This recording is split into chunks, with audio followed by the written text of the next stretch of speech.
All right, why don't we try that again? Welcome in, everybody, to the Tuesday edition of the Rebel Report. My name is Michael Borky. I know that there is a big political event happening right now, like it literally just started. So for those of you that are here, I hope that I am able to provide you a distraction from that, and hopefully the technology will hold this time. And this is what I get for having a 15-year-old computer that I'm trying to run streaming software on. It's what I got. So take two, as Edward says. We're going to give it a shot, and hopefully it works this time. But I'm glad you guys are here. Appreciate you being here for this edition of the Rebel Report. What I've been thinking about all day today is, I mean, we've just kind of beaten into the ground that Ole Miss has played lesser opponents. And everybody gets it by now, right? But is there something that we could have learned, truly learned about this team over the first 2 weeks? I think so. And so I'm going to tell you what we know, or what I think we know about this Ole Miss team after the first two games, and then a couple of things that I'm still looking forward to finding out as they get ready for the schedules to get much more difficult after these next couple of weeks. So that's the topic tonight. Of course, I want to get to your messages as well. And we'll have to go a little bit shorter than usual just because of the equipment failure and how late we are. But that is okay. A little PSA for you. I know all of you know this already. We all have phones, and our phones tell us things. But there is, you guys know this, the hurricane that's going to come right up the chute here in the state of Mississippi, or as they call it, the landmass between Louisiana and Alabama. Forecast looks pretty nasty on, late tomorrow night into Thursday.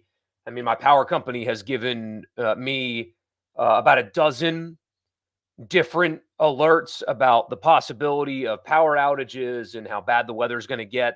I mean, last year's drought killed so many still standing, very large trees. And so, you guys know this already, but I love you, so I got to say it. Please be safe. Please be careful. Don't be stupid. Get a little portable charging station for your phone. Get yourself some bags of ice, some bottles of water. Even, make sure you got gas and everything for your chainsaw if you're going to need one to help yourself out or your neighbors. Things like that. The forecast is legit. They're talking about 50-mile-an-hour sustained winds here in the Jackson area, possibly. And of course, with the remnants of hurricanes, you've got the just so much rain and the possibility of tornadoes and things like that. So there's a chance it's going to get nasty here over the next couple of days. So just be careful, be safe, be smart, because I want to see you again. And hopefully we're able to do that Thursday. My power company is giving me the heads up that I'm going to lose power. That's what they've been doing, is just letting me know in no uncertain terms that you're going to have outages. So I will do something for you Thursday. I will. Absolutely, I will. It's just possibly going to look a little bit different, but hopefully not. Hopefully it's gone and out of here by the time this gets around on Thursday night. So there's your little PSA of the day. Don't forget to subscribe to the podcast wherever you get them. Search Rebel Report, subscribe, and leave a rating and a review. And if you're watching on YouTube, subscribe here too. Like the video and leave a comment as well. Get your score predictions ready, because we're giving away a hat from College Corner on Thursday. Oh, not on Thursday. It'll be on Sunday, but Thursday is when I want you to leave your comments. If you're listening in podcast form, don't worry. I will give you an opportunity also to submit a score prediction that is not in YouTube comments. So all of you are going to be included. Whoever gets it right or the closest to it will win a hat of their choice. I've got 3 different options. They are really cool. 4 different options from College Corner, and you'll get to take your pick, and we'll start giving away some hats. Before we get into it, I want to tell you the podcast is presented by the Gregory Law Firm. Injuries, unfortunately, in life are unavoidable. In fact, a friend of mine, more importantly, a parent friend of my son's friend, was in a car accident today. And, luckily they were okay. But sometimes in life that does happen to you. If you've been personally injured, or you have a small business in which you need legal advice, or a contract dispute, DJ Gregory of the Gregory Law Firm has got you covered. He's in Saltillo, but he can service you anywhere in Mississippi. He's got you for all of the legal advice you need or the help that you need for your personal injury or small business or contract disputes. Here's the number. Save it because you may not need them today, but that day may come and you're not going to want to be searching for answers. You're going to want to find or already know the person that's going to best take care of you. And that's DJ Gregory of the Gregory Law Firm, 662-397-9799, 662-397-9799. Don't delay. Call DJ today. The Gregory Law Firm bringing you the Rebel Report live. Okay, I've got 5 things that I think we know about this team, and then a couple of things that we don't. Then we'll get to your comments and get you out of here. Number 1, and I've already talked about this twice with you since the Middle Tennessee game ended, but it's attention to detail. It's preparation. And look, we heard a lot about it this offseason. We already know that during talking season, it's bigger, stronger, faster, teams working hard and they're together and all that stuff, right? But we talked about it a lot, and Lane Kiffin talked about it a lot, that the team and the way they prepared and the way they were together was different. And although, like I tell you guys, literally while I'm there, it's hard to take away anything from SEC Media Days, but you can learn things if you listen closely. And the thing that struck me the most about Jackson Dart and Trey Harris and Jared Ivey when they were there was the professionalism. And I'm not talking about how good they were with the media and stuff like that. I meant their mindset and their approach to everything. And that clearly is what this team is. I kept using the word professional there. And I didn't mean professional talkers. I meant they came off as professional athletes. I compared Jared Ivey to Cam Jordan of the Saints. It's what he sounded like. That's clearly the way that, at least through 2 weeks, they are preparing in how they have approached this season. And as we've talked about a lot, not everybody in college football can say the same. You've had really good teams in dogfights with bad teams, not Ole Miss. And I think that is noteworthy. It confirms the line of thinking that we had all offseason, that this team is built a little bit different. Their mentality, their approach is different. And through 2 weeks, that has been confirmed. So we know that the attention to detail is absolutely a part of what makes this team what it is right now. Number 2, to me, the obvious is the defensive line. I know it's Furman and Middle Tennessee. I'm going to stop using qualifiers, I swear, because people are sick of hearing the qualifiers. I think you know that the defensive line is legitimate. The defensive line has high-end, like early to first-round caliber players on it, and the depth is real. And I know that because last year's defensive line was highly productive, despite it not looking good in Athens, for example. When you look at last year's Ole Miss defensive line, they were productive. Tackles for loss and sacks were there. They kept the 2 best players from last year's defensive line. At least I think they are. I know Cedric Johnson, but he made the Bengals, right? But still, I like Ivy and Pegues a ton, and getting to keep Stone and Harris and Jam Brown and those guys. So you already know kind of what their floor is, and it is abundantly clear that they have elevated their ceiling on the defensive line to what Lane Kiffin called elite before. I think you can comfortably know that Ole Miss's defensive line will be a strength on this team. They returned highly productive guys and added super high ceiling elite level guys. And that to me is abundantly clear through the first couple of games, regardless of competition level, because you've seen them do it at Ole Miss and you've seen these guys do it in the SEC, and they are healthy and they are explosive.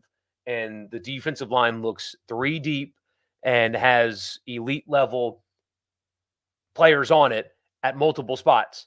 And that is not something you've really ever been able to say about Ole Miss defensive lines, with the rare exception throughout the history of the program. And I think that, you could talk to people that have been around it a lot longer than me, and they would tell you that this group has the potential to be the best that they've ever had in school history. They've already shown that. And because you've seen them do it in Ole Miss uniforms, or you've seen them do it in the SEC, I think you can very comfortably say that that is something that you know. Another thing that we know about this Ole Miss team is Henry Parrish is RB1. And maybe the carry distribution changes some. I mean, there's been some talk about a possible kind of like a nagging injury with Ulysses Bentley, as we talked about back in the spring. Wasn't 100% then. But Henry Parrish right now is this team's lead running back. And what impressed me the most on Saturday was his willingness to be a pass blocker. We talked about that after the game. But he's getting the majority of the carries, and he is proving that he has earned them. The proof is in the production, right? And I'm surprised that this is the case. I think we might see a little bit more of Amos moving forward some. He showed some nice things. I think once the schedule heats up, you're going to see not a little bit less. You're going to see less of Matt Jones. But Henry Parrish right now is RB1. And I did not 3 weeks ago expect to be able to say that to you guys, even after the first couple of games. Number 4, this is the obvious one. The weapons offensively, it's very similar to defense, right? Trey Harris has done it in an Ole Miss uniform. Jordan Watkins, finally back healthy, has done it in an Ole Miss uniform. You know exactly what they're capable of. Harris especially looks phenomenal. And then you add somebody like Juice Wells in the mix. And a healthy Juice Wells makes the trio plus Caden Lee, for example, who's had a nice start of the season, of wide receivers, exactly what we talked about they were. They have an elite wide receiver room at Ole Miss right now. And no, what they've done against Furman and Middle Tennessee hasn't, told us that is the case. We already expected that to be the case, and seeing Juice Wells healthy and physically able the way he is, paired with now having Watkins back healthy and Harris and Caden Lee and how they've produced, Ole Miss is elite at wide receiver. We expected them to be going in, but seeing this group together now, I think it's a no thing, not a think thing at this point. And number 5, I think we know that they've done a good job at linebacker. There was a lot of talk during camp about Chris Paul Jr. and maybe not being the best practice player, and Lane Kiffin has kind of alluded to that a couple of times. But I really like what Ole Miss has at linebacker right now. Maybe there's still a little bit of concern about depth, but I like what they've got.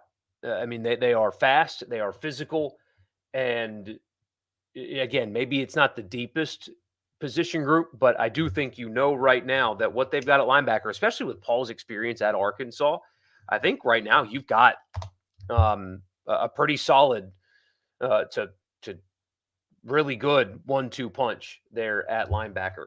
Couple of things that I'm still wanting to see or wanting to learn about. Offensive line, I think, is still an I don't know. If Jerquan Scott is back healthy this week, that'll be a really good thing for them, considering what you've heard about camp. But it's not fair to judge them one way or the other until even Kentucky comes to town. I know they got smoked by South Carolina, but there's pro potential on their defensive line for sure. Absolutely there is. And obviously with LSU and et cetera moving forward, we'll get a much better gauge of what they are on the offensive line. So that's still a question mark. They haven't done anything to make me think that they aren't going to be good or productive, but the opportunity hasn't presented itself for them to prove it just yet. And then number 2 is secondary. As we talked about a little bit on Sunday, Wake Forest is competent. Are they good? No, they're not particularly good. They blew a game that they shouldn't have lost to Virginia. But Bachmeier is a veteran quarterback. The scheme is that the slow mesh is good, although I think Ole Miss's defensive line with what Wake Forest presents on the offensive line might make doing the slow mesh pretty difficult. But Clawson's a good coach. Bachmeier can sling it a little bit. They're competent. They're capable. They are definitely better than what Ole Miss has seen the first couple of weeks. I have a feeling that they're going to have Pete Golding and that defense's attention this week because they do put good things on film. Again, Bachmeier is capable. This is a Power 4 team. Not one of the better ones, but it still is one. It's a step up in athleticism, and I think the scheme is good, and they're going to be well coached, and they've got a quarterback that can exploit a weakness if it is there. So we're going to find out, I think, even this weekend, if some of the lapses that we saw from the secondary against Middle Tennessee were just guys kind of losing focus in a sleepy game, which Kiffin alluded to that on Monday? Or is that an issue? I think Wake Forest will be able to tell us, but right now, it's still an incomplete as long as uh, the offensive line, or as well as the offensive line. So we'll get to your comments, and then we'll get you out of here. After I tell you the podcast is brought to you in part by Advantage Business Systems. Check them out online at absms.com. Advantage Business Systems has you covered for all of your Mississippi office technology needs. Tell them I sent you. You'll get a complimentary office technology assessment. The podcast is also brought to you by Priority One Bank. Let them make you their priority. We've got 16 locations here in Mississippi, so there's very likely to be one in your backyard. Bank with me at Priority One Bank. They make you their priority every single day with their online banking platform.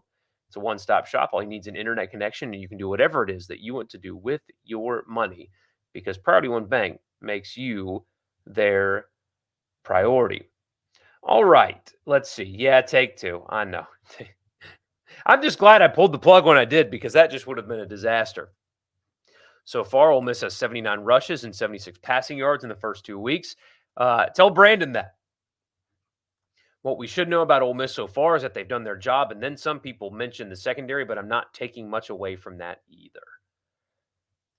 You say we haven't gotten, or they haven't gotten enough pass pressure with 3 or 4 man rush. So I'm going to push back a little bit on you there, David. I think that what Furman and Middle both did was get the ball out fast.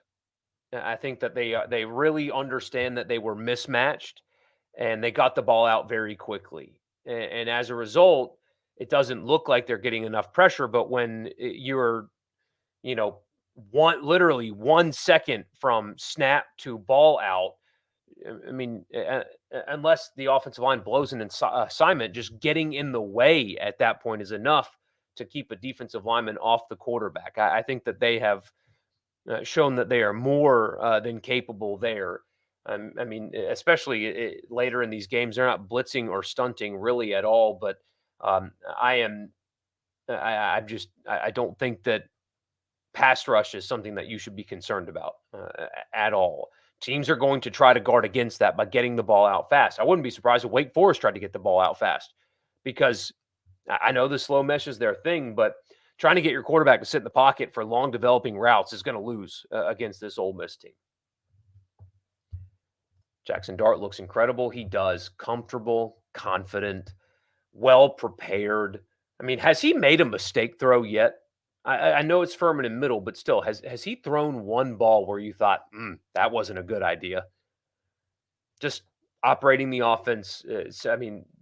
Third-year quarterbacks are just so rare, and they're either a third year because they're not good enough to move on, like the gentleman over at Oklahoma State who's been in college forever, or like in Jackson's case, he was very young when he started college, very young. What is he, only 21 right now? As a fourth-year starting quarterback in the Power Four and a third year at his current school, you can see that experience. Looks like Freeze has not changed a bit, judging by his press conference. Hadn't changed a bit. He is just the exact same. The Wake game will be a nice change of pace for this team. The energy has been great, but it definitely started to get boring in the second half of Middle Tennessee. Yeah, it did. It did. Careful, though. I promise we're not going to talk about fans leaving early tonight. Offense looks unstoppable, like 2019 LSU good. Would like to see Parrish be effective, not 12 yards a carry, because he won't do that again. But I would like to see them, continue to run the football with intent against the better teams they play. And it's Lane Kiffin. Of course, they're going to. By the way, the fans have done their part. $60K for Furman in Middle Tennessee is nothing to scoff at. Absolutely not. It's absolutely not anything to turn your nose up at. You get to watch from the jump. Glad you're here, man. It's all my fault, but glad you're here. Do we honestly think that Wake, Georgia Southern, Kentucky, or South Carolina could punch this team in the mouth like we've mentioned before? No. The only way they can do that is if Ole Miss allows them to. If Ole Miss starts these next 4 games the way that they are capable of, if they don't shoot themselves in the foot in these games, I don't think these teams are capable of doing such a thing. The only thing that's going to keep Kentucky or South Carolina or Wake Forest or Georgia Southern in the game against Ole Miss is if Ole Miss does things to themselves to keep them in the game. I've watched Kentucky and South Carolina. It's that they should not be capable of that. You have a suspicion the slow mesh concept at Wake is a terrible matchup for Ole Miss, or not for Ole Miss, but facing Ole Miss's front. Yeah, you're exactly right. It works. It's really interesting, and it's fun to watch, and Clawson's good, but this might not be the week for that. Jackson Dart is definitely not an all-SEC quarterback, right? Oh, yeah, definitely not. Not even third team. More questions should be asked about. I was being sarcastic, by the way. More questions should be asked of the teams Ole Miss is playing. Kentucky looked awful. South Carolina's average at best. I think they're below average even after what they did to Kentucky. And LSU is currently in a little bit of a mess. Oklahoma is offensively inept. Oklahoma is more than inept. I wouldn't be surprised. I'm not going to pick them to lose this game. I would just avoid it completely. But I wouldn't be surprised if Oklahoma lost to Tulane. Would you? Would you be surprised if Oklahoma lost to Tulane? I wouldn't. They can't score on anybody. LSU's defense is still a bit of a mess, and they lost an interior defensive lineman that they were already kind of bad and thin there anyway.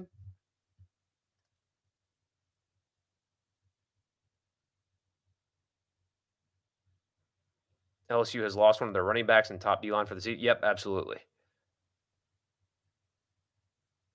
You think Ole Miss is going to beat Wake by 4 touchdowns? I do too. I think that spread feels a little low. Have I changed my 10-2 prediction? Not yet. Not yet. Because I'm going to be stubborn about it. Not quite yet. I would like to see the offensive line look dominant before I think, and I know what LSU is. Look, I think that Ole Miss is going to go down to Baton Rouge and win. I think that they're going to win 11 games. I'm just not going to move off of it just yet. Heard Chris Jones was a fan of Ole Miss. Yeah, I saw that on the Manning cast last night. I saw that. Is the Wake Forest game sold out? It is. It is. A very small stadium, less than half the size of Vaught-Hemingway. And also, I think there's going to be a lot of you guys there. A lot of you guys there. Chris Jones was $15K from going to Ole Miss. I'll take your word for it. I don't think he was ever going to Ole Miss. That was one of those weird old school recruiting situations where he was hidden. I mean, completely hidden. And yeah, I don't think that there was ever a real chance. I think they were going to force that regardless. It's a pivotal week for Brian Kelly, maybe the biggest of his time at LSU. Ain't no doubt.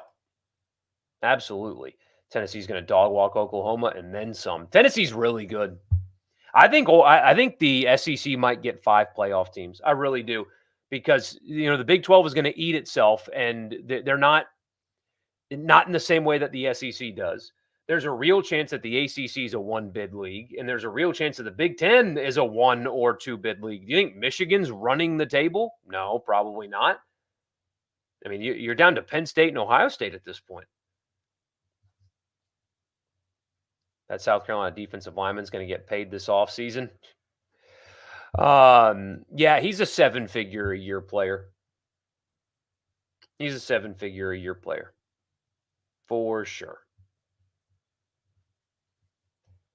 If LSU loses to South Carolina, what should we expect in Baton Rouge? If LSU loses to South Carolina, because they would at that point essentially be eliminated from playoff contention. If LSU loses to South Carolina, I will change my win-loss prediction for Ole Miss. For sure. Does Wake Forest typically sell out? I don't believe so. I think this is kind of unique to them, and I do think it's being heavily aided by Ole Miss. Of course, the only game you have to watch on TV for Ole Miss is on the CW. Yeah, I think you guys are going to be impressed though by the broadcast quality. I checked it out just to see, and it looks fine. I mean, you will absolutely watch worse broadcasts this year than the one that the CW is going to put on. You absolutely will watch worse. I promise.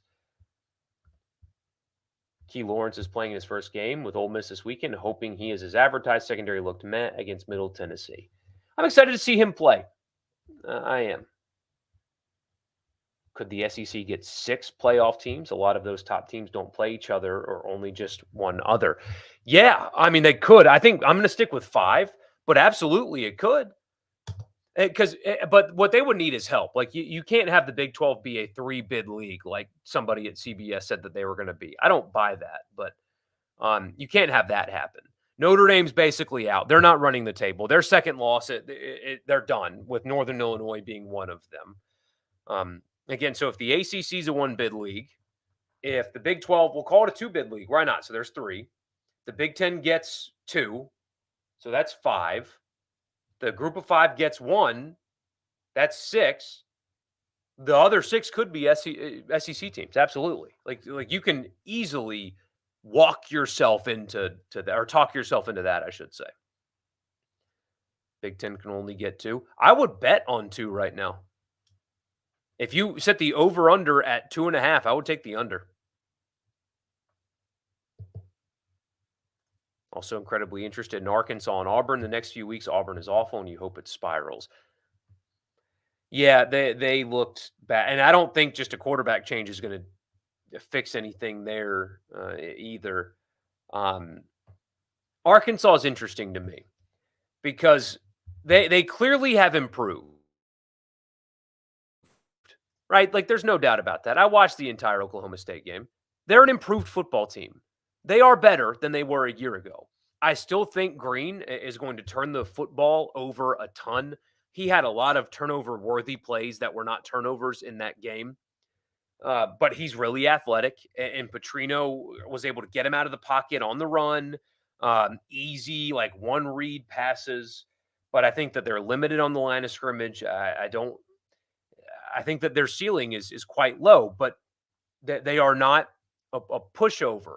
But here's my question, is they already know their coach is on the hot seat. They've already blown a game that they should not have lost. And then they still have Auburn and Jordan-Hare, Texas A&M in the neutral site, Tennessee, LSU, and at Mississippi State before they play Ole Miss. By the time Ole Miss gets to Fayetteville, they could have 2, 3, 4, 5 or 6 losses. Are you getting them to give a damn when that is the case? I don't know. I don't think so. So, anyway, yeah, Florida and Mississippi State will be a putrid game next week. I tend to agree. How fascinating is this Florida game, though, this weekend? And we'll talk more about it on Thursday, I'm sure. But Florida A&M with Lagway possibly being available. Uh-oh. You think it's already over, but if Billy loses, it's over? Absolutely it is. And by the way, I know you guys know this already. I know you guys know how I feel about this person and the way he goes about his business. But I had some friends send a Instagram post to me of like some Florida fan account quoting Paul Feinbaum about what Feinbaum says about Lane Kiffin in Florida. There is nobody that I would trust less on what Lane Kiffin is going to do than Paul Feinbaum. There's nobody that I trust less. Maybe he does leave for Florida. Maybe he does when that opportunity presents itself. What Paul Feinbaum thinks is going to happen is the last opinion that I would consider on the matter. And especially after he chose SEC Media Days, where he was standing, where Lane Kiffin stood on the stage and eulogized his very recently passed father. And Feinbaum chose that venue to troll him about his biggest career failure. It went to me from this guy's kind of a cartoon character to this guy's an ass. And I could use more colorful language than that. And so there's very clearly there's more to it than just being that the personality. What I can't figure out still is why the SEC allows him to be their most forward facing voice because of how he goes about it. What I thought happened at media days was disgusting. And so on top of that, he's clearly demonstrated that he is very unaware. Go look at his comments about the Auburn deal if you really want to just know uh, how little into account you should take his opinion about Florida. There you go. There's your second PSA of the day. I got to run, guys. Thank you so much for tuning in. We'll be back on Thursday. If my power is on, be safe with that hurricane coming through. I appreciate you. I love you. And we will hopefully we'll be talking on Thursday. See you then, hopefully.